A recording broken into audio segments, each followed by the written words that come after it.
మిత్రమా అందరికీ కూడా శుభోదయం అండి. అందరూ బాగుండాలి, అందులో మనం ఉండాలని కోరుకుంటూ మీ కవిత. ఇప్పుడైతే టైం 6:30 7 అవుతుంది. క్లైమేట్ ఎంత చల్లగా ఎంత హాయిగా ఉందో.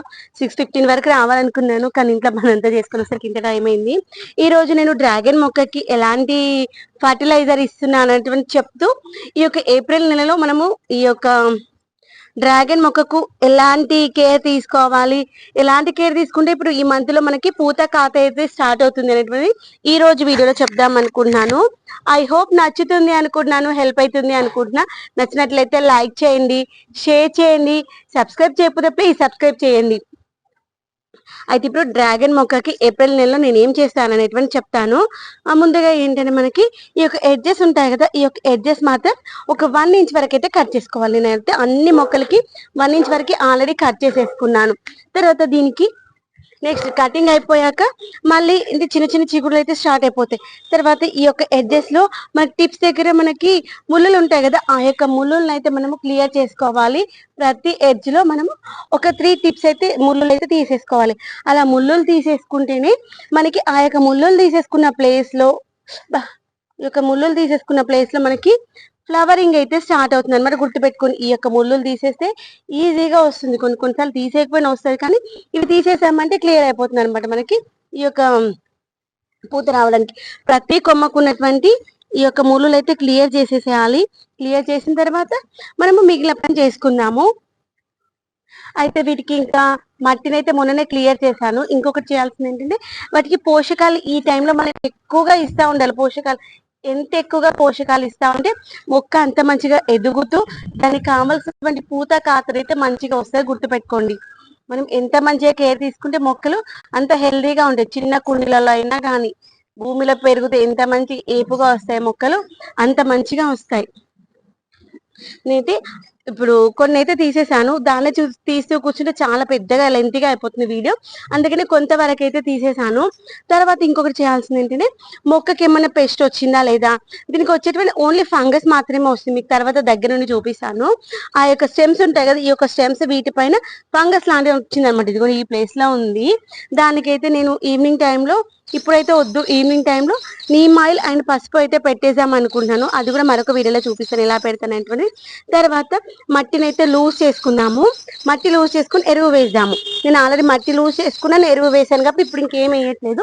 ఈ టైంలో మనం ఏంటంటే ఆ కింద ఉన్నటువంటి మట్టిని ఎంత వీలైతే అంత లూజ్ చేసుకుని ఎరువు వేసుకోవాలి.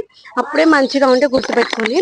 తర్వాత ఇప్పుడైతే నేను మొక్కకి వచ్చేది ఫంగస్ మాత్రమే వస్తుందని చెప్పా కదా, ఆ యొక్క ఫంగస్ రాకుండా ఉండడానికి, వచ్చిన ఫంగస్ పోవడానికి మనము ఎలాంటివి లిక్విడ్ పోషకాలు ఇవ్వాలి అంటే నేనైతే ఈరోజు నీమ్ ఆయిల్ అయితే ఇస్తున్నాను. ఈ యొక్క నీమ్ ఆయిల్ ఏంటంటే 1 లీటర్కి 1 ml చొప్పున నీమ్ ఆయిల్ తీసుకోవాలి.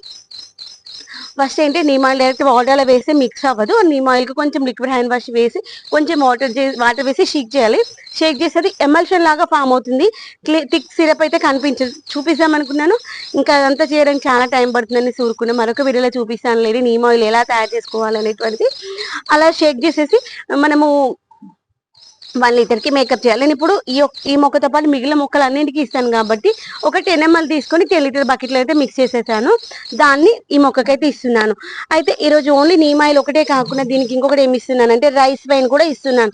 రైస్ వైన్ ఎందుకు అనుకుంటున్నారా, రైస్ వైన్ ఇవ్వడం వల్ల దీనికి కూడా అప్పుడప్పుడు మిల్లీ బగ్ అయితే వస్తుంది. పక్కన మొక్కలకి మిల్లీ బగ్ వస్తుంది.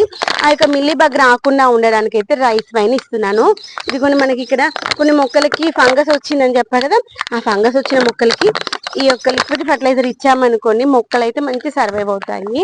తర్వాత ఇంకొక విషయం గుర్తుంచుకోవాలి, దీనికి ఎంతవరకు వాటర్ అవసరమో అంతవరకు మాత్రమే ఇవ్వాలి.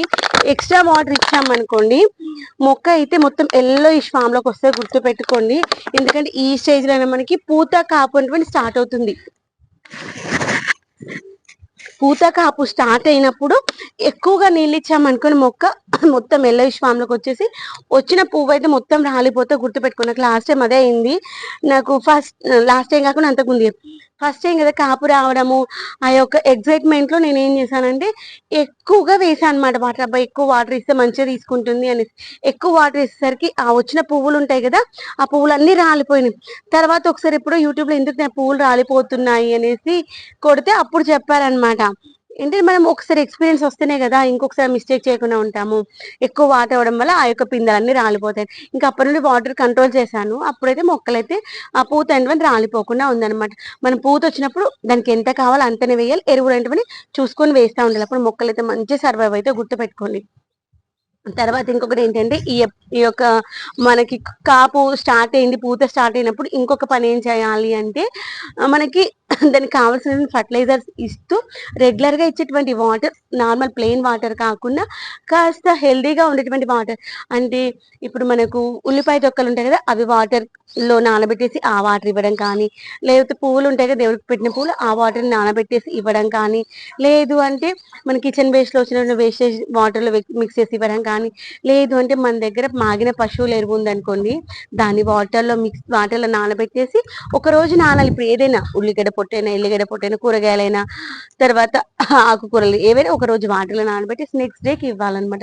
లేదు అంటే బియ్యం కడిగిన వాటర్, పప్పు కడిగిన వాటర్ ఆ వాటర్ ఇస్తా ఉంటే మొక్కలు చాలా తొందరగా ఎదుగుతాయి. వాటికి వచ్చేటువంటి కాయల సైజ్ కూడా పెరుగుతూ గుర్తుపెట్టుకోండి. మనం దాంతో పాటు మొక్కలకి రెగ్యులర్ గా డే బై డే అయినా మనం స్ప్రే చేసుకుంటా ఉండాలి. నేను మిగిలిన మొక్కలకి స్ప్రే చేసినట్టే ఈ మొక్క కూడా స్ప్రే చేస్తాను. ఏమేమి స్ప్రే చేస్తానో చెప్తాను. రైస్ ఏంటి రైస్ వైన్ ఇస్తాను. ఆ యొక్క రైస్ వైన్ వల్ల మొక్కకి పెస్ట్ రాకుండా మంచి పెస్ట్ కంట్రోల్ గా పనిచేస్తే ముఖ్యంగా మనకి మిల్లీ బగ్ అయితే బెస్ట్ పెస్టిసైడ్ అని చెప్పొచ్చు. తర్వాత ఎగ్ ఆయిల్స్, కోడిగుడ్డు వేప నూనె ద్రావణం కానీ, కోడిగుడ్డు మంచి నూనె ద్రావణం కానీ, లేదంటే కోడిగుడ్డుతో అన్ని రకాల ఆయిల్స్ మిక్స్ చేసి ఇవ్వడం కానీ అలా చేస్తూ ఉంటాను. లేదంటే వేపాకు కషాయం కానీ, లేదు అంటే బనానా ఫర్టిలైజర్ కానీ, లేదంటే అరటిపండు తొక్కలు ఉంటాయి అవి వాటర్లో నానబెట్టి అవి కానీ స్ప్రే చేయడం, లేదంటే ఇప్పుడు ఉల్లిగడ్డ చెప్పగా ఉల్లిగడ్డ పొట్టిన వాటర్లో ఒక 4 రోజులు నానబెట్టేసి దాన్ని డైల్యూట్ చేసి మొక్కలకు స్ప్రే చేయడం కానీ, అలా స్ప్రే చేస్తే కూడా మొక్కలకి ఏంటంటే పెస్ట్ కంట్రోల్ అనమాట. ఇంకా అలా పెస్ట్ కంట్రోల్ ఉంది కాబట్టి ఇంకా మొక్కకి ఎలాంటి పెస్ట్ మొక్కలు మంచిగా యాక్టివ్గా ఉండి మంచిగా పూత కాత మంచిగా వస్తాయి అనమాట. అది గుర్తుపెట్టుకోండి. నేను రెగ్యులర్గా ఇచ్చేది అయితే రైస్ వైన్ ఇస్తాను, నీమ్ ఆయిల్, తర్వాత బనానా ఫర్టిలైజర్ ఉంది నా దగ్గర చేసింది అది ఇస్తాను. అప్పుడప్పుడు ఉల్లిగడ్డ పొట్టు ఎల్లిగడ్డ పొట్టు అయితే ఇస్తూ ఉంటాను. ఉంది అవి కూడా నానబెట్టడానికి వీలు అవ్వట్లేదు అవి కూడా ఇస్తూ ఉంటాను. ఇవన్నీ బెస్ట్. తర్వాత ఏంటంటే మనం అప్పుడప్పుడు గంజి ద్రావణం కూడా చేసి ఇవ్వాలన్నమాట. నేను రోజు చేస్తున్నాను అసలు గుర్తుకు ఇప్పుడు నాకు మీకు వీడియో చెప్తున్న గుర్తొచ్చింది. మనం అన్నం పంపిన గంజి ఉంటుంది కదా దాంట్లో కొంచెం అంటే కొంచెం ఇంగువ వేసేసి మన దగ్గర కుంకుడుకాయలు ఉన్నాయి అనుకోండి ఆ కుంకుడుకాయలు దంచేసి ఆ యొక్క వేడి వేడి ఆ గంజిలో వేసేసి ఒకరోజు మనం మార్నింగ్ చేసుకున్నాం అనుకోండి నైట్ వరకు అట్లే పులుస పెట్టేసి నెక్స్ట్ డే మార్నింగ్ మొక్కలకు స్ప్రే చేసామనుకోండి బెస్ట్ రిజల్ట్ ఉంటుంది. మొక్కలకు వచ్చేటువంటి పెస్ట్ అసలు ఏది రాదనమాట, మంచిగా పనిచేస్తాయి. ఇవన్నీ కూడా మన హోమ్ రెమెడీస్, ఏది రూపాయి ఖర్చు పెట్టట్లేదు, మొక్కలకి ఆర్గానిక్ గా పెంచుకుంటున్నాము. మనకు వచ్చేటువంటి ఒక చెట్టుకు వచ్చే 4 కాయలైనా సరే హెల్దీగా తింటాం. గుర్తుపెట్టుకోండి. అక్క ఇన్ని మొక్కలు పెట్టుకున్నాం నీకు ఎన్ని కాయలు వస్తాయి అనుకోవచ్చు. మనము ఇంట్లో నలుగురం ఉన్నాం అనుకోండి మనిషికి ఒక చెట్టు పెట్టుకుందాము. నలుగురికి 4 చెట్లు పెట్టుకున్నాం ఒక చెట్టుకు 4 కాయలు తిందాము. బయట కొనుక్కొని 10 కాయలు తిని ఆరోగ్యాన్ని ఖరాబ్ చేసుకోవడం ఎందుకు, మన తోటలో వచ్చిన 4 కాయలు తిన్నా మనకి అమృతం లాగా ఉంటే గుర్తుపెట్టుకోండి. ఆ యొక్క ఫీల్ వేరుగా ఉంటుంది. నాకైతే చాలా ఇష్టం అనమాట. ఐ హోప్ నచ్చింది అనుకుంటున్నాను. ఏప్రిల్ నెలలో మనకు పూత కాపు వచ్చే ముందు ఎలాంటి కేరింగ్ తీసుకోవాలో చెప్పాను అనుకుంటున్నాను. మరొక మంచి వీడియోతో దీనికి ఎలాంటి కేరింగ్ తీసుకోవాలి, తర్వాత మట్టిలో ఎలాంటి పోషకాలు కలుపుకోవాలి అవన్నీ మరొక వీడియోలో చెప్తాను. ఐ హోప్ నచ్చింది అనుకుంటున్నాను, హెల్ప్ అయింది అనుకుంటున్నా. నచ్చినట్లయితే లైక్ చేయండి, షేర్ చేయండి. సబ్స్క్రైబ్ చేయకుండా చూస్తున్నారు ఫ్రెండ్స్, ప్లీజ్ సబ్స్క్రైబ్ చేసుకుని సపోర్ట్ చేస్తారని ఆశిస్తున్నాను. ఓకే ఫ్రెండ్స్, మరొక మంచి వీడియోతో మీ ముందుకు వస్తుంది మీ కవిత. ఎలా అనిపించింది వీడియో? మంచిగా అనిపించిందా? నచ్చినట్లయితే లైక్ చేయడం మర్చిపోవద్దండి. ఓకేనా ఫ్రెండ్స్? నాకైతే ఈ మార్నింగ్ టైంలో ఈ యొక్క ప్రకృతిని చూస్తూ ఉంటే అబ్బా ఎంత మంచిగా అనిపిస్తుందో, చాలా ఇష్టం అనమాట.